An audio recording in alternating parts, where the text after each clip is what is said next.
Hey everyone, welcome to the Llama Commerce Show. I'm Kurt Theobald, CEO at Classy Llama. And I'm Brett Curry, lead strategist here at Classy Llama. And Kurt, I've got to say, I'm feeling so good about being back on the show. I've missed it. Yeah. I've missed this It's been terribly. like, guys, just so everybody knows, it's been I don't know, 6 weeks, 5 weeks, It's been 4 a weeks. long time. It's been at least 2 weeks. Yeah. I don't really know. I don't keep track of time, but it feels like it's been a 6 long weeks. time. We had an event. We had all kinds of other stuff going on. The Imagine Commerce Conference, which Imagine is amazing, Commerce formerly was known as fantastic. Magento Imagine, RIP Magento. I don't know why, but hey, Yeah.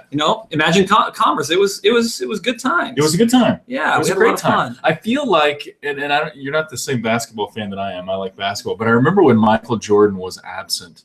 And then when he came back, just this sense of euphoria and excitement. Mm-hmm. I think this is... And then he killed it when he came back, right? He killed it when he came back. So I Yeah. feel like this is our comeback, and it's Yeah. going to be better than ever. So I'm really excited. I remember about the it. Dream Team.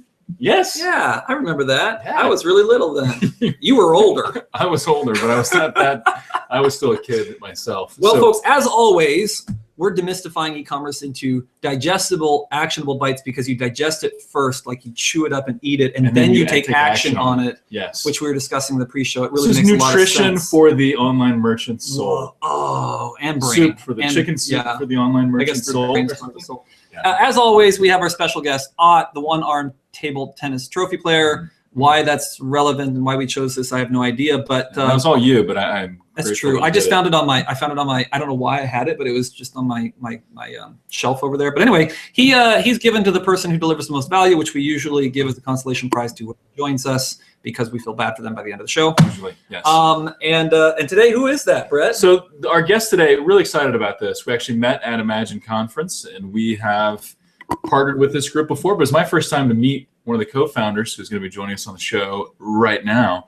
We're going to be talking about loyalty programs. Yes. And how to take someone from being a visitor to being a loyal customer and then a brand advocate. And actually, Jesse, our producer, came up with some really fantastic, and by fantastic, I mean lame, taglines for us. We may want to share those in a little bit. Something like, turn your site visitors into Labrador retrievers. Wow. I think You turn you turn your visitors into dogs. Yeah. That is Turning the a worst cat I've to ever a heard. dog. Yeah. Are you tired of cats? Are you tired of cats? So turn them into Labrador retrievers. Anyway, it'll be good. We'll talk about What's that later. great, Jesse's not allowed to say anything on the show, so we just We ridicule him, and he's butcher over there. the He's stuff. he's getting smaller into the corner. It's awesome. But Yeah, anyway. that's great. So anyway, our guest today is the co-founder of Sweet Tooth, a highly respected player in the Magento space, and now you've branched out into other platforms as well. But Steve Deckert is our guest. So Steve, welcome. Deckard on deck. Deckert on deck, and that How was about Jesse too. No, so- it wasn't. That was me. That was me. No, it was not Jesse. Deckert on deck. I thought of that before the show. Okay, Deckard on deck. Good Thanks. job, Kurt. Yeah, So thanks. Steve, welcome. How are you doing? Thanks. I'm doing great. Thanks for having me, guys. Long-time listener, first-time caller. Wow. Really? First time caller. I Everybody like that. says it, yeah. Everybody should say that. Everybody First should time, say that. Actually, that was awesome. So you're hailing from Canada, which Wow. That's like in North America. that's like a whole nother Yeah. country. or Yeah, something. exactly. Yeah, it's but cold. anyway, It's rare occasion to see a Canadian without a parka on. I got out of the igloo today, which is really nice. So thanks for having me on. you got the Sweet Tooth T-shirt on, and so talking about loyalty programs, you guys have a great reputation in the space. I'm a huge believer as a marketing junkie and a marketing guy at my core. Started with offline marketing and now into e-commerce.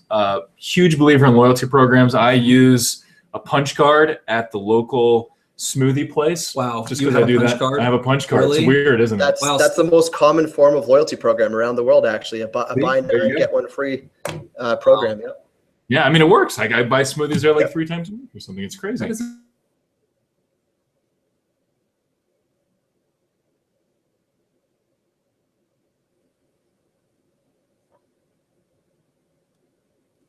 Uh-oh, did I lose you guys? Can you hear me?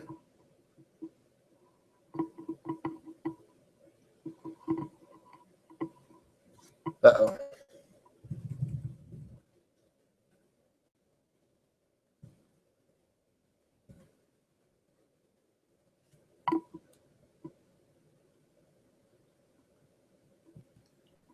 Hey, you guys hear me okay? Hey, okay, looks like we lost you. Can we Sorry. hear you? You're in Canada, so the internet's probably not quite up to speed. No, we just got it last week. It's, we're still working out the kinks. Yeah. We wanted you to Had share. to get another AOL CD. Yes. Awesome. We wanted to know, how did, just the short version, how did Sweet Tooth come to be? Yeah, so Sweet Tooth, we used to be an agency. We did Magento custom development, made extensions for people. And one of the issues that we saw a lot of our clients having on Magento was getting customers to come back and return. They were really good at getting people to come in and make a first purchase. A lot of them predominantly used pay-per-click and SEO and SEM. And they had issues getting customers coming back and making that second, third, fourth purchase. So they needed a loyalty program. They asked us for that. We made it and released it, and it just absolutely blew up to the point where that was our only focus, and we've been doing it for about 4 years now, full time. Wow, that's fantastic. And truth be told, it's such an important part of e-commerce. I've said it so many times that people spend so much time getting traffic to their site, but then they're not spending or investing in keeping those customers and like retaining them. And no doubt, early on, e-commerce was seen as like this magical thing. It was like this whole new thing. It was like it changed the shape of business forever, in that you no longer had to worry about keeping your customers and serving them well or anything like that. There's an infinite number of customers. Yeah, it's just like products up there, they'll sell. Who bring cares? them on in. Yeah. And if someone gets upset, who cares? There's more to replace them. It's no problem. There's no repercussion. Yeah, exactly. Yeah, exactly. Yeah, it was very much like a hunter mentality, like hunter versus farmer, and we use that a lot. And it's not bad to go out and get customers. It's not bad to even pay to acquire customers, but you need to have that balance there, and you need to have kind of like a farmer mentality where you're growing customers too, and so that once you get them, they're worth more, and you've got a higher ROI on things like paid search. I know that if I pay $10 to get a customer, in one situation where I'm not retaining them, maybe I get one sale, but in the situation where I do have a retention program, maybe I'm getting 3, 4, 5, 6 sales, and that's a higher ROI on my acquisition events too. Yeah, totally. Absolutely. Yep, absolutely. And so what I think would be good, and you just kind of touched on it a little bit, but let's dive into the why. So why should we start a loyalty program? A lot of merchants talk about it. I work on the marketing side of things here, and people bring it up a lot, thinking about loyalty programs. But why should someone consider? Why should they get serious about it? Why should they invest in a loyalty program? Yeah, so I think one thing to keep in mind too is a loyalty program is a form of customer retention. So customer retention as a strategy is just keeping customers coming back and happy and whatnot. So a loyalty program is kind of a strategy within that whole retention strategy. And in general, you should be retaining customers for a few good reasons. One is that the best e-commerce companies tend to have really high repeat purchase rates. So if you were to look at all of the e-commerce companies and all of the if you were to rank them by revenue, the ones that tend to rank highest in like the 90th percentile and whatnot, they'll have about 75% of their revenue coming from repeat purchases. When you compare that to someone who's in like the bottom 10th percentile of revenue, so how much money they're making, they've got something like 20% of the revenue coming from repeat purchases. So as a strategy, customer retention will make you more money, and generally the people that are making more money online are the ones that have some sort of customer retention programs in place. And the reason why a loyalty program and why a retention program can do that is because you have a much higher conversion rate with existing customers. They cost a lot less to acquire and to get them to come back. And it's that old adage that we've all heard that it costs a lot less to keep an existing customer than it does to try and find a new one, right? So I know we've heard that over and over again, but there's actually data to kind of back that stuff up too. When you look at stuff like average order value, for example, the average e-commerce order value is like $54 or $55 or something like that. But if you were to compare that to like a loyal purchaser, the top 1% of customers online, their average order value is like $270, right? So again, they're worth a lot more. They're converting at a higher rate, and they cost less to keep around and cost less to acquire. Yep. I'd like to know, Steve, because you guys have so much experience in this by this point. A key question that I would have if I were in a merchant's position is, I'm in this vertical. I want to evaluate and make sure I'm taking my best retention shots and really focusing in the right directions under that retention umbrella. There are times that loyalty programs work and make sense, and times that they don't. Can you kind of help set the stage for evaluating that? When is it right? When is it not for specifically the loyalty program as an effective strategy? Right. So a loyalty program is really good for anytime you want to incentivize micro actions. So anytime you want to maybe reward someone for something like a Facebook like, or reviewing a product, or anything that is kind of a very small thing. So you can't really give a customer a 10-cent coupon for writing a review. That's probably not going to work out really well. And so what loyalty programs are good at doing, and what points are good at doing, is kind of taking the place of something financial and replacing it with something a little bit more abstract, so that people can still be rewarded, and they can take that currency and maybe they do several micro actions, or dozens or hundreds of micro actions, and then that can translate into a reward, basically. So like that's leaving a review, or what? I mean, we give some examples of micro actions that would be that you advise. Leaving a review is a big one. Sharing products on Facebook or Twitter, Pinterest, right? You look at how much would you pay for someone to share one product on Twitter, right? Usually it's the average that we see is usually around 9 cents or so. So, you can't really incentivize that one particular action very well. Right. Things like sharing referral links, all of that kind of stuff, sending products to friends via email, all that kind of stuff. One of the things that we found when we interviewed Yotpo is that sharing reviews on social media is actually super valuable, creates a lot of traction.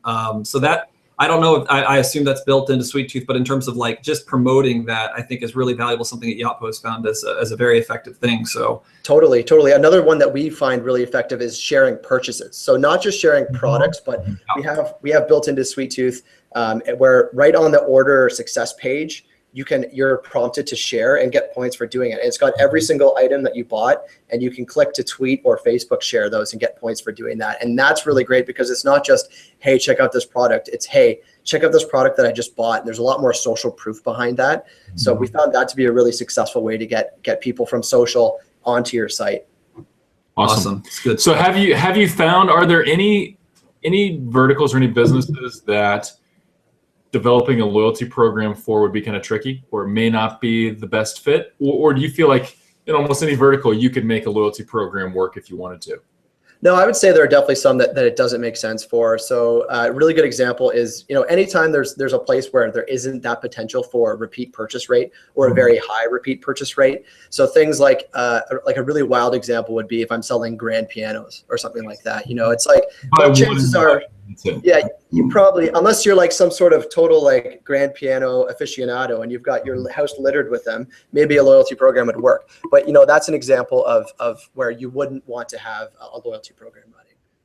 Yeah, makes sense. I know, just like with any other piece of e-commerce or business, success really comes in the way you build this, the way you structure it, the way you incentivize it. And we've talked about how to build great offers on previous shows and how to structure good ad campaigns. Let's talk about how to structure a good loyalty program. So when you're building this, what are some things to consider, and how do you set yourself up for success? Right. So I'm sure every time you ask a question like this, the first thing you get is, well, determine what your goals are. But that is like the most important step, is to figure out what it is that you're trying to achieve, right? Are you trying to get repeat purchases? Are you trying to get more reviews? Are you trying to get some social traffic? Are you trying to create some exclusivity within your customers, or determine who your best customers are? So once you determine what those goals are, then you start looking at, okay, what actions do I want to incentivize that will drive those goals forward? So, if your goal is to get more customers, then using a loyalty program, we would do something like a referral program, or maybe some social sharing elements and stuff like that. And then once we determine, what actions that we want customers to take that would help us drive these goals, we'll start looking at, okay, what's a good motivator that we can use to get a customer to perform an action? So one thing that's pretty key when we're creating a loyalty program, and one key element of the best loyalty programs, is that points are established as effective motivators. They're effective ways to drive behavior. And the way that you do that is tying those to really great rewards and really great experiences and really great kind of status among your customers. So as soon as I, as a customer, associate points with whatever it is that I have that positive emotion towards, now that I have that association, the next time you ask me to perform an action that will lead to those goals that we're trying to achieve, I'm much more likely to do it, because I have that association between points and that positive thing that I'm trying to get. How do you like build the association between like the points and the rewards? Is that something like they land on the page and they see this like, get these points, here's these cool things that they can get? Do they go to a page where they look through a library of things that they can kind of buy with their points or redeem for, their points for? How do you wrap someone into getting, excited about the points? Yeah, there are a couple ways that we can do this. The most common is using what's called a rewards explainer page.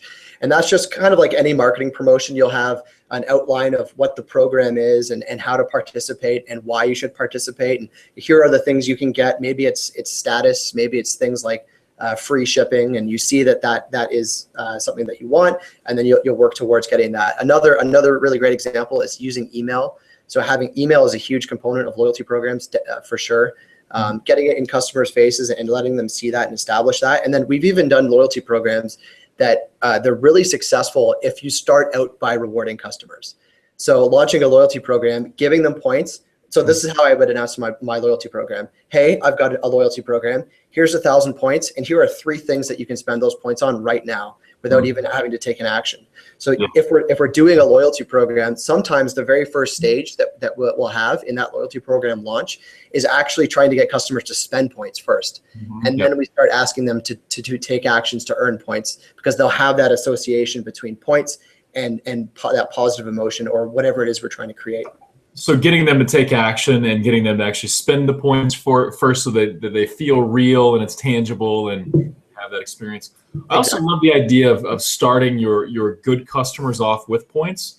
I think it's kind of like and some people like this, some people don't, but the frequent flyer miles, and signing up for credit cards where you get 40,000 of them, right off the bat. I think starting someone and incentivizing the very beginning of the relationship, or the beginning rather of the loyalty program, so that they feel like they've got something of value. Because if they start with too small of an amount, I've got 1 point and I need 10,000 to do anything with it, I'm not motivated to keep going, really. Have you guys ever done where, like, when they drop on the site to begin with, you have that, an email modal that pops up and says, give us your email and blah, blah, blah. Have you ever done anything where you actually give them points from the time they land on the site?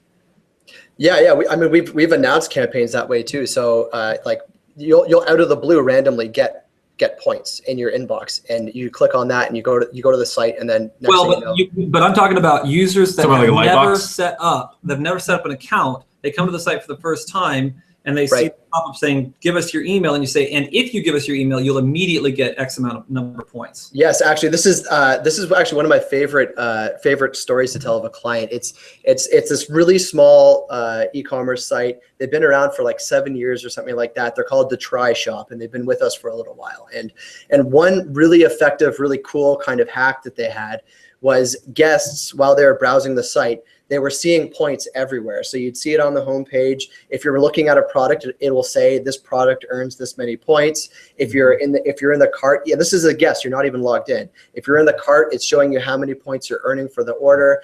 And then as soon as you go to checkout, in that step in the checkout where it asks you to either register for an account or continue checking out as a guest, they made one slight text change. And given that the customer has seen, even if it's subconsciously, they've seen points this whole time, all they said was, yes, I want to create an account and keep my points, or no, I want to check out as a guest and lose my points. Yeah, love it. It feels like they're losing something. Then if I click that no, I'm giving away points. That's brilliant. That actually increased the number of customer accounts that they had on file by 35%.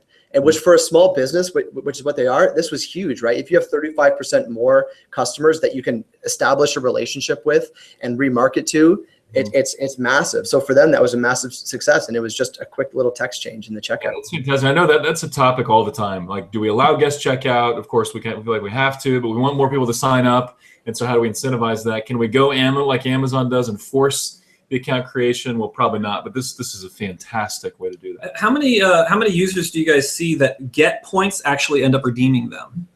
Yeah, so this really does vary. So it does vary by how difficult you make it to spend points. Or, let's say if you have one example of ways customers can spend points is using a point slider. So I can spend 1 point, I can spend 1,000 points. I choose, and as I apply points, maybe I get a discount or whatever. But there are other programs where the minimum threshold is a lot of points for a really great reward, but it's a lot of points. Mm-hmm. So what you're referring to is called the redemption rate. Or the inverse of that is the breakage rate, so the number of points that don't get redeemed. Right. And so, a general figure is about 20 to 30% of points issued are redeemed.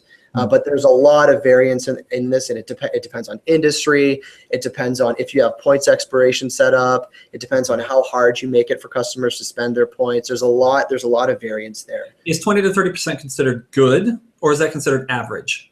That's the average across kind of everything that we see. Okay. But What's again, a good redemption rate? A really good redemption rate. Well, I mean, 100%. But realistically, like what have you seen? Realistically, the highest I think I've seen is 77%. Okay. And that was like a members club where it was very intimate, very controlled experience. So you can't expect everyone to spend their points. Some points will break, will expire, or won't be used, basically. And so I know, and I've heard of merchants saying, we don't want to discount. We want to stay away from the discount trap, because once you start down that path, it's very hard to get off that path. So the loyalty program is a great alternative. So instead of discounting, instead of offering, reducing our price, we could offer increased points, or we can offer other perks through our loyalty program. How do you see merchants using it that way?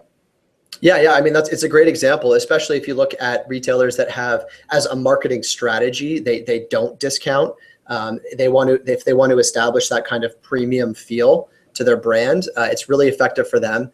It's definitely better than discounting, because when you give someone points for a purchase, I mean, even if they can spend those points on a discount, they have to come back and make a purchase again, right? So it's kind of not like this, like it's kind of like a little bit more of a sustainable thing than just giving a discount, then they can make a purchase, then you have to give a discount, then they can make a purchase, right?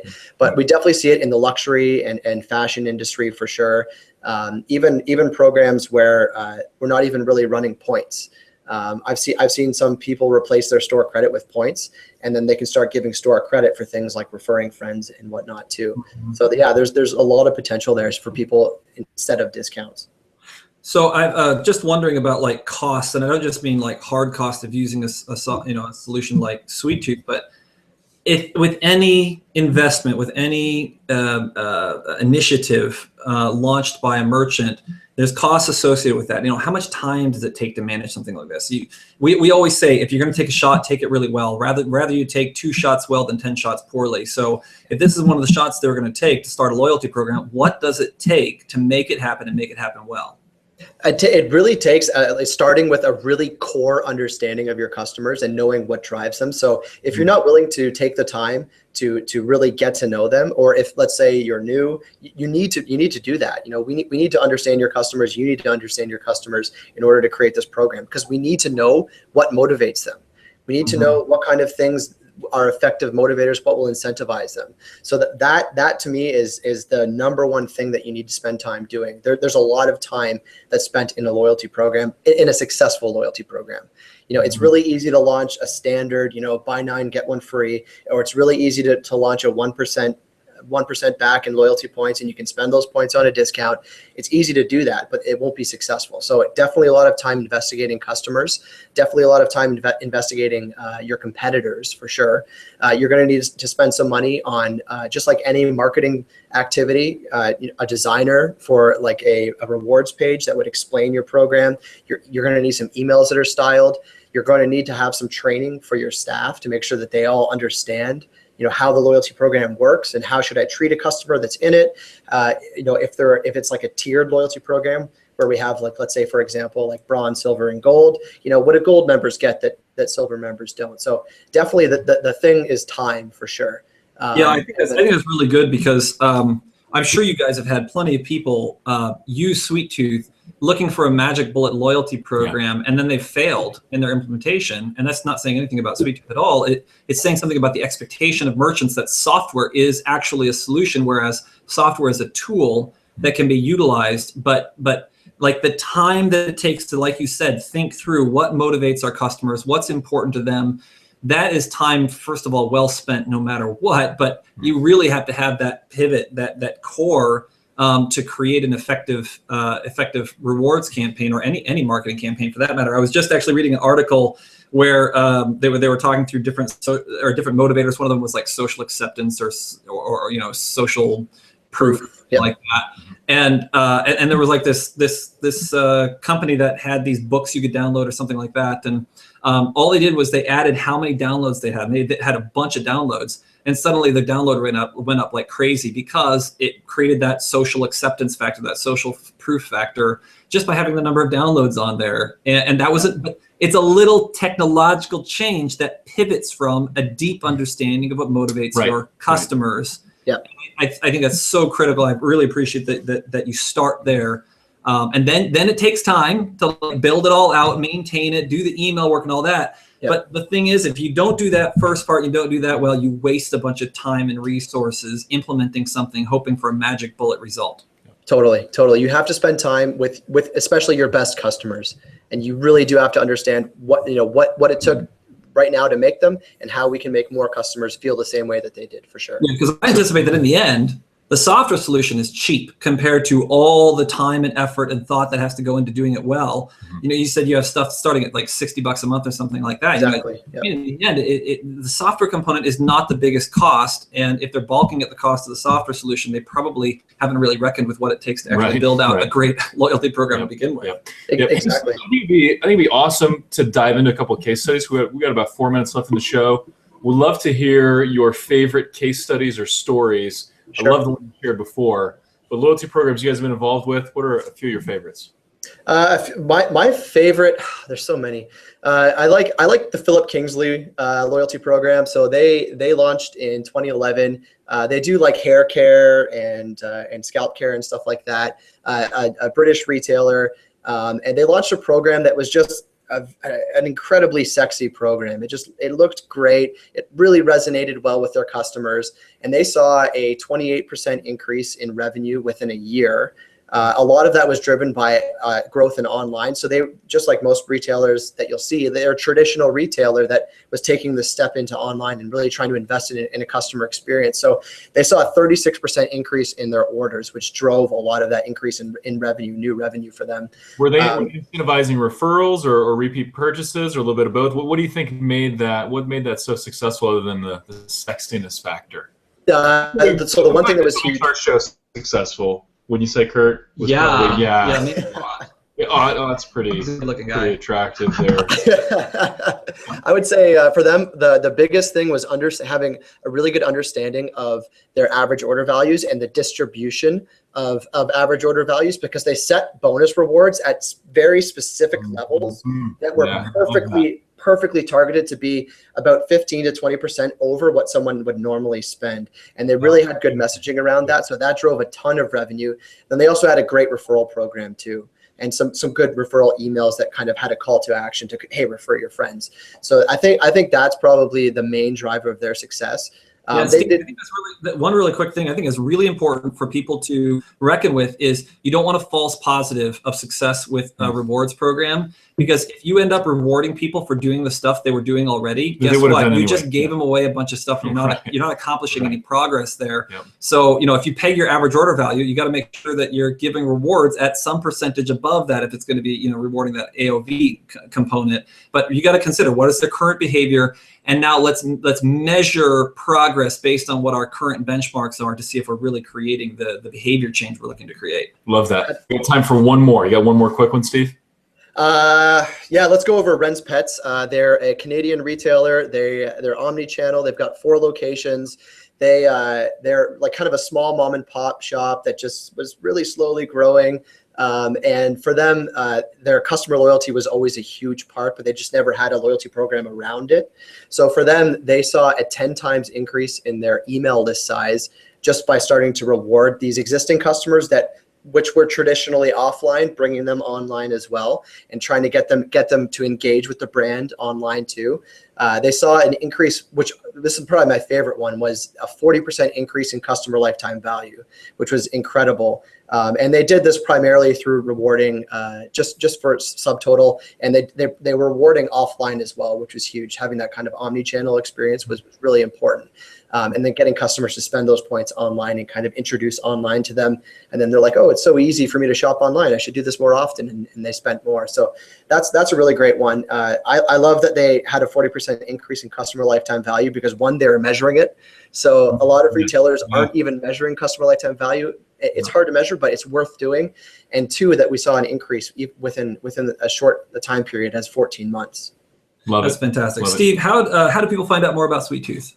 So you can check us out on the web at sweettoothrewards.com, or you can always tweet at us at sweettooth.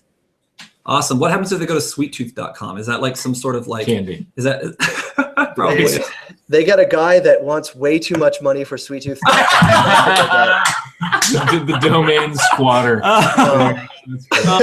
Sorry, Steve. Hey, someday you'll wear him down eventually. Yeah, hopefully. Yeah. Strong, buddy. You stay strong. Well, good. Well, hey, a couple actionable bites. I know we've got one. One is just understanding your customer and what it's going to take to motivate them and get them to take action.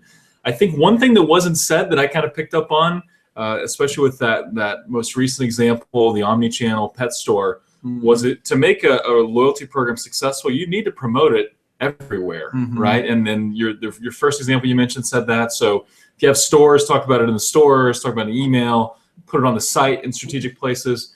Don't just turn it on in one place and expect it to go crazy. You really got to put some effort behind this. I've got an actionable bite. If you haven't done it recently, sit down with your team. Set a 1-hour meeting with your team to talk about retention strategy. What are you doing to create retention and keep people coming back? Because if you spent all your time sophisticating your acquisition channel, your acquisition channels, you are missing the sustainability component of your business. So spend some time thinking through retention, consider rewards and other strategies that are out there for building that retention. But I mean, if you haven't done that, start there. And if you have done that, and you're looking at doing a rewards program, certainly go through the steps that Steve identified of really get into the head of your customers, the right kinds of customers you're after. Benchmark, make sure that you're setting, you're making sure you're measuring, make sure you're making progress with what you're doing, and take a look at Sweet Tooth and what they're offering. See if it fits your needs, because they do offer the software solution to empower. You're doing all the hard work of actually implementing a customer loyalty program. And I think that's important, by the way. Recognize that you are doing all the hard work. Like Sweet Tooth is making it possible for you to do it really efficiently, but there's still a lot of hard work involved in creating a successful customer loyalty program. Absolutely. With hard work comes great results too. So absolutely. You totally get out what you put into it. Yeah, absolutely. And that goes with anything. So, Hey, Steve, thanks so much for joining us. It was awesome to have you on the show. It gets you thinking about something we always want our merchant viewers to be thinking about, and that's the future of their business, the long tail of their business. So really appreciate you helping us emphasize that. OTT award, of course, goes to you because we feel sorry for you for having to spend so much time with us.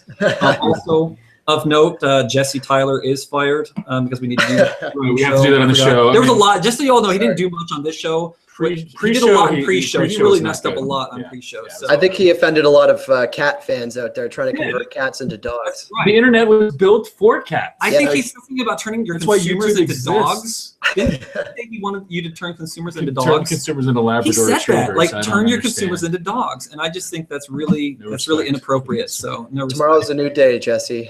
Well, yeah, we'll probably rehire him. But for now, but Steve, thanks so much. We'll also send you some llama swag. That'll be on the way. And if you want, you can send Sweet Tooth swag our way as well. Do you have those you have fangs that I don't know are made of sugar or something? I don't know.